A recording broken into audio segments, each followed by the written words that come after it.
Hey guys, welcome back to the channel. I have been in the process of setting up this shrimp rack for probably a month now. I have run into one main problem that hopefully today we can fix. As you can see, water levels aren't quite where they want to be or where I want them to be. This rack is right next to a heater, so it has a lot of evaporation out of it. These were filled up about 2 weeks ago, and they've had this much loss from evaporation in that time. So today, what we're going to work on is we're going to work on putting together a couple of lids for them. So I have found a style that I like, and we're going to work on creating some DIY lids for these aquariums. So stay tuned and we'll show you how it's done. For the tank lids that we're making today, we only need glass or acrylic and some molding to hold it in place. Let's talk about the molding first. I chose to go with vinyl wall panel molding because it was cheap and in stock at my local hardware store. If you're doing 10-gallon lids like me, then an 8-foot panel will make 2 lids. One of the benefits of this molding is that it's extremely easy to cut. I'm just using a handsaw and a miter box for this step. I'm measuring and cutting the first piece and then using that piece to mark and cut the remainder of the pieces.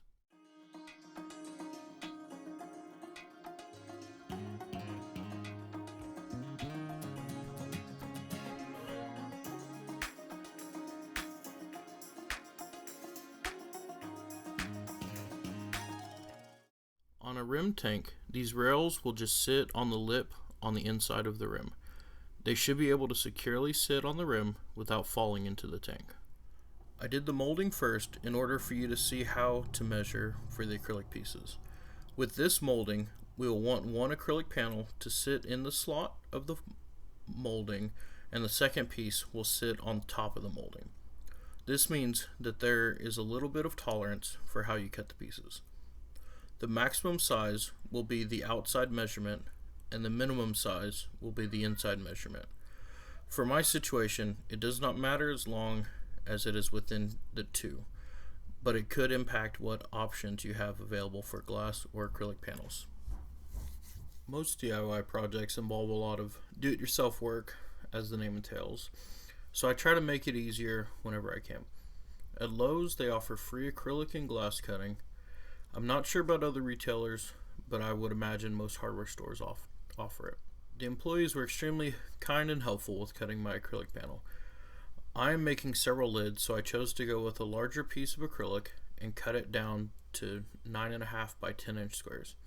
The acrylic I chose was the 44 inch by 32 inch sheet shown here, which will provide me enough panels to do 6 lids. Now that we have all the pieces cut, it's time to put it all together. With these, assembly is as simple as peeling off the protective covering on the acrylic and sliding it into the molding. Once assembled, it's time to put them on the tank and see how they fit. These lids slide in and out very easily, but once they're in, they're held in place nicely by the inside lip of the rim. If you want to take your lids to the next level, you could always spray paint the rails for a more finished look. I suggest using Krylon Fusion because it's known to be fish friendly, so if the rails ever get wet or they get in the tank somehow, it won't cause any issues. You can also add a simple handle with a rock or really anything that you can glue to the glass to use as a handle. With that, we now have lids to help cut down with evaporation so that I can finally put some shrimp into these tanks. I will have the links for the molding and acrylic that I used for this project down below if you'd like to do something similar.